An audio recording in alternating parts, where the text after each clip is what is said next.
Un modo de interpretar las conductas motrices de los jugadores en un juego paradójico, como puede ser el de la pelota sentada, es aplicar la noción de rol y de subrol sociomotor, sin olvidar asimismo sus reacciones emocionales, relacionales y afectivas, vinculadas a su biografía personal, porque todo interviene al mismo tiempo. El concepto de rol establece el conjunto de derechos y prohibiciones asociadas a uno o más protagonistas del juego. En este juego de la pelota sentada, los jugadores tienen dos roles, la posibilidad de participar en dos roles, el de jugador vivo y el de jugador prisionero. El rol de jugador vivo autoriza a los jugadores a disponer de los mismos derechos y prohibiciones cuando tengan o no el balón.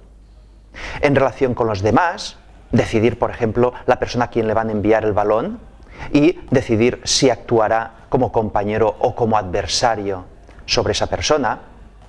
En relación con el espacio, al decidir desplazarse libremente por las distintas zonas del terreno de juego.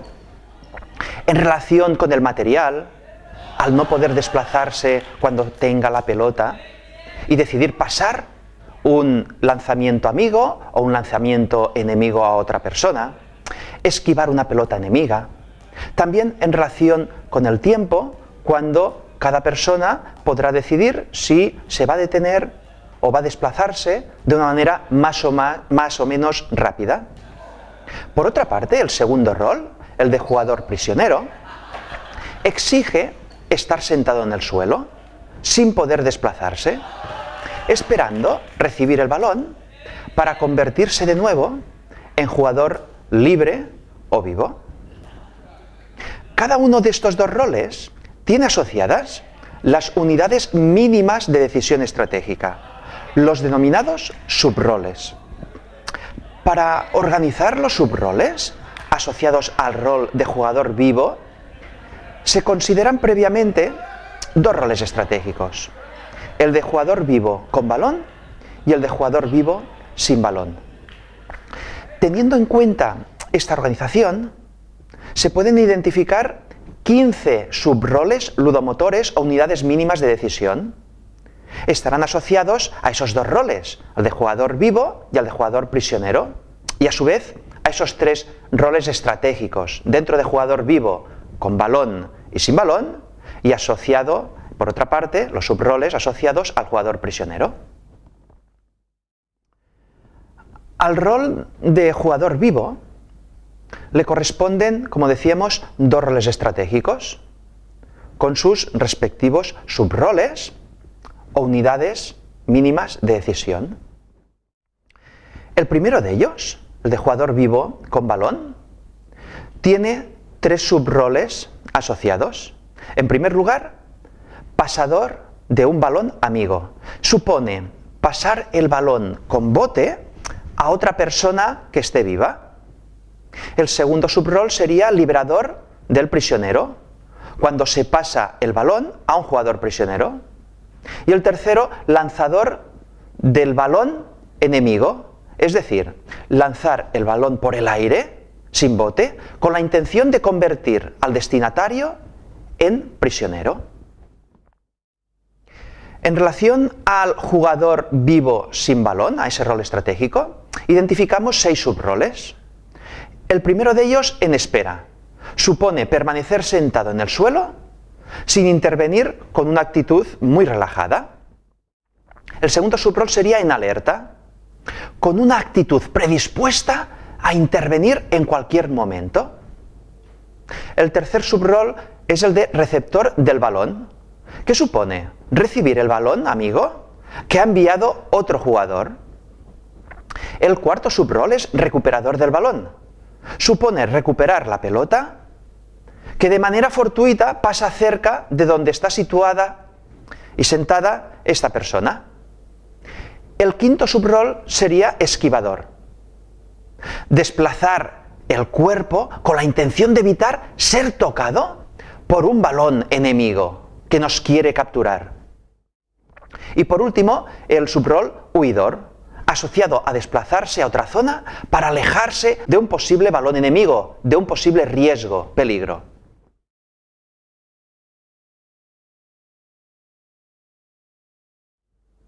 En relación al otro rol, jugador prisionero, hemos observado 6 subroles. El primero de ellos en espera, asociado a permanecer en un lugar en el que se encuentre la persona con una actitud muy relajada y sin intervenir.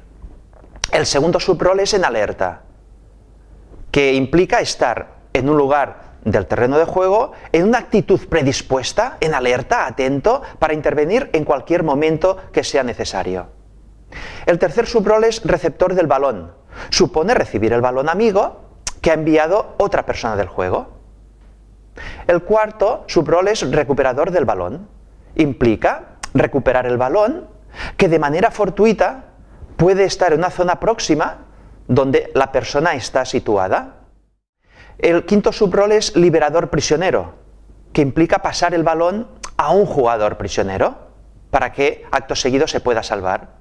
Y por último, el subrol levantarse con balón, que supone convertirse de nuevo en el jugador vivo y evidentemente en ese momento con balón.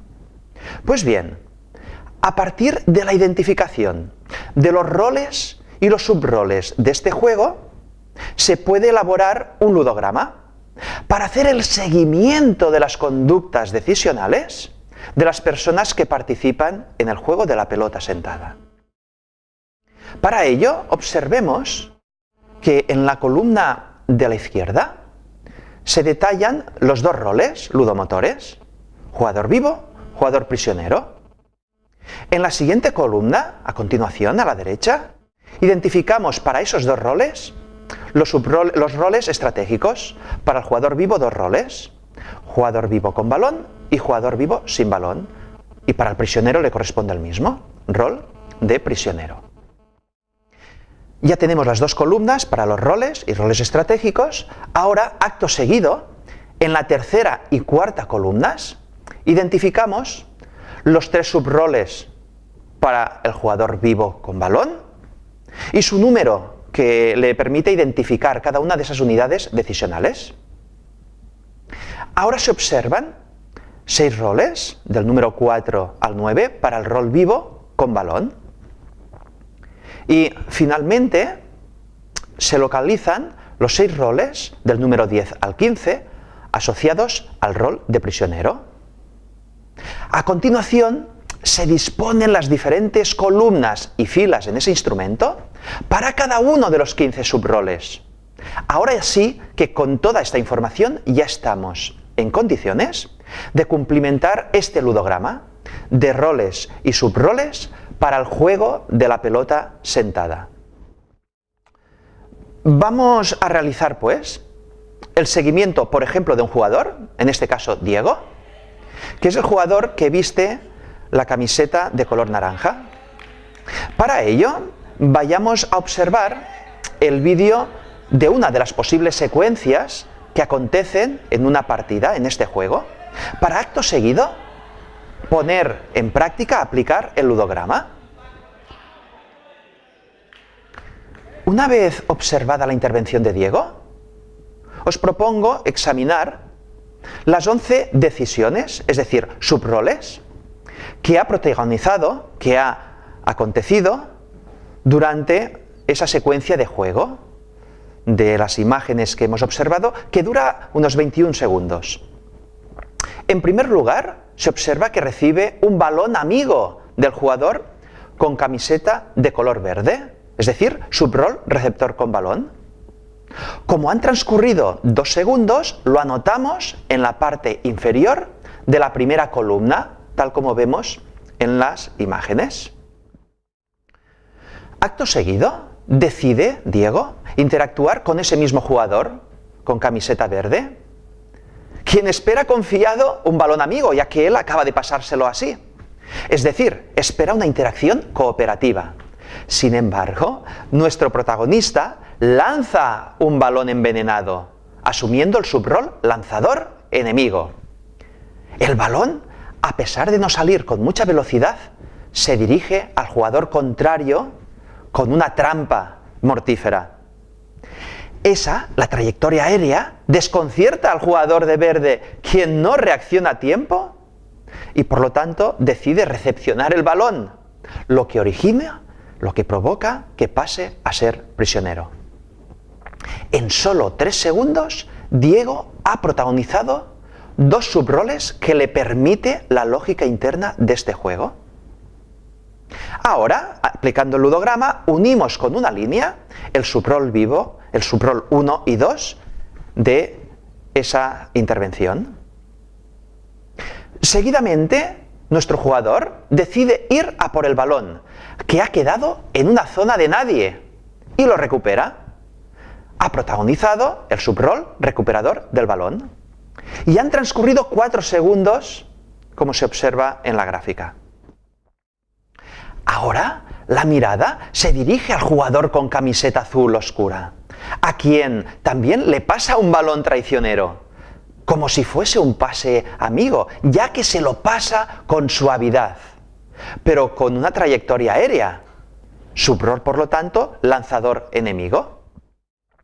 En este caso, este jugador actúa con mucha inteligencia y logra reaccionar a tiempo, esquivando el balón, para acto seguido recuperarlo.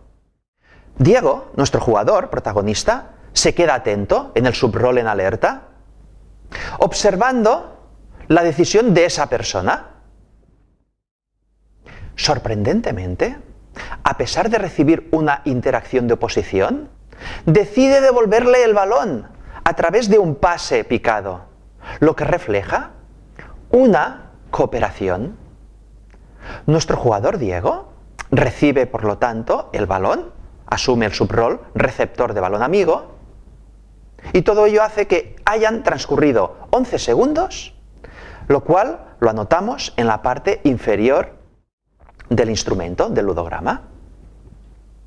Bien, ahora nuestro protagonista sustituye la traición anterior por una alianza y su voluntad refleja que le devuelve el balón al jugador con camiseta azul oscura con un pase picado, es decir, ha decidido protagonizar el subrol pasador amigo. Parece que la alianza ha ganado estabilidad y Diego adopta el subrol de alerta, observando a su compañero que captura a otra jugadora, pero pierde el balón, que cae en manos de un prisionero. Nuestro jugador decide alejarse del peligro, adoptando el subrol huidor. En unos instantes, tras calcular el riesgo, decide aproximarse a uno de los jugadores prisioneros para intentar interceptar el balón que va dirigido hacia ellos. Estamos en el subrol recuperador del balón. Pero tras no conseguirlo, se aleja buscando una zona más tranquila, lejos del peligro de un balón enemigo. Subrol huidor. Han transcurrido 15 segundos desde el inicio de la partida. La intervención de este jugador está asociada a la realización de 11 decisiones, correspondientes a 6 subroles de los 15 posibles que permite la lógica interna del juego de la pelota sentada. 4 de esos 6 subroles los ha protagonizado en más de una ocasión. Todos los subroles han correspondido al rol vivo. 3 al rol estratégico de vivo con balón y 8 al rol estratégico de vivo sin balón. Os propongo realizar una evaluación, un intento de evaluación de las conductas motrices decisionales que dan testimonio del itinerario que ha seguido nuestro jugador. La observación de las 11 decisiones, es decir, de los 11 subroles, tomados por el jugador de camiseta de color naranja, permite evaluar el nivel de ajuste de sus conductas motrices respecto a las exigencias que establece la lógica interna del juego. Este jugador ha realizado varios subroles con eficacia, es decir, ha protagonizado conductas motrices ajustadas, que se representan con un círculo de color azul. Concretamente, las decisiones 1 y 3 para el subrol recuperador del balón. También ha sido ajustada la conducta decisional número 2, cuando ha lanzado el balón enemigo en la primera ocasión, así como la decisión número 6 de receptor del balón. También, por otra parte, la de pasar el balón amigo, que lo reflejamos con una I en la diapositiva que observamos. Y igualmente las decisiones 9 y 11 de huidor. Estas conductas motrices ajustadas revelan que el jugador se desplaza con fluidez por todo el terreno de juego, lateralmente y de espaldas. Nos indican que está atento a lo que acontece en las zonas próximas. Dirige su visión periférica hacia los participantes que están cerca de donde él se encuentra, calculando en todo momento el riesgo. En una de las ocasiones, cuando se desplaza de espaldas hacia una zona alejada del peligro, realiza esa decisión de espaldas, sin perder de vista a su compañero de camiseta azul oscuro, con quien acababa de aliarse. La observación minuciosa, atenta, permite identificar cómo dirige la mirada y le sonríe, constatando esa alianza socioafectiva que les une. En algunas ocasiones, sus conductas motrices de decisión han sido desajustadas, que representamos con color rojo. Por ejemplo, no ha sido eficaz al interpretar el subrol número 4 de lanzador de balón enemigo al segundo jugador, ya que no ha conseguido capturar al contrario. Tampoco ha sido ajustada la decisión número 10 de recuperador de balón en el segundo intento, puesto que no ha conseguido interceptar el balón. A pesar de no tener acierto en alguna decisión, en algún subrol, más que ser debido a desmérito suyo, se trata de mérito del contrario, ya que en el caso del segundo lanzamiento de oposición, la decisión fue tomada de manera rápida y con mucha intención de confundir al adversario. No obstante, el jugador que debía recibir la pelota logró superar el engaño. Cuando la toma de decisión de intentar recuperar el balón ante un pase entre los dos jugadores prisioneros, Diego calcula muy bien el riesgo, ya que se aproxima a la zona del jugador prisionero que recibe el balón para reaccionar rápidamente en el caso de que éste fallara en el intento. Al no ser así y no poder recuperar el balón, decide apartarse de esa zona, sin dejar de observar en todo momento el balón, que ahora está en otro lugar del terreno que utilizan. Por todo ello, podríamos aseverar que se trata de un jugador cuyas conductas motrices de decisión son mayoritariamente ajustadas. Diego es un jugador estratega, calculador, que sigue la lógica contradictoria que establece la lógica interna del juego al traicionar y también aliarse. En definitiva, se trata de un jugador que manifiesta conductas motrices inteligentes y mayoritariamente eficaces. Para poder interpretar de manera exhaustiva las conductas motrices de la persona observada en sus distintas dimensiones, será conveniente que el profesor, entrenador o guía, el coach, sea capaz de acompañar esa observación de otros indicadores que están ahí presentes, como la ocupación del espacio, la fluidez de las acciones, los gritos y expresiones de emociones manifestadas, su estado de ánimo y la percepción que haya podido tener del juego. Todo ello pone de manifiesto, en realidad, lo que ha acontecido por parte del protagonista, de la persona que interviene, tomando decisiones, sí, pero también emocionándose, relacionándose y, por lo tanto, participando de manera integral.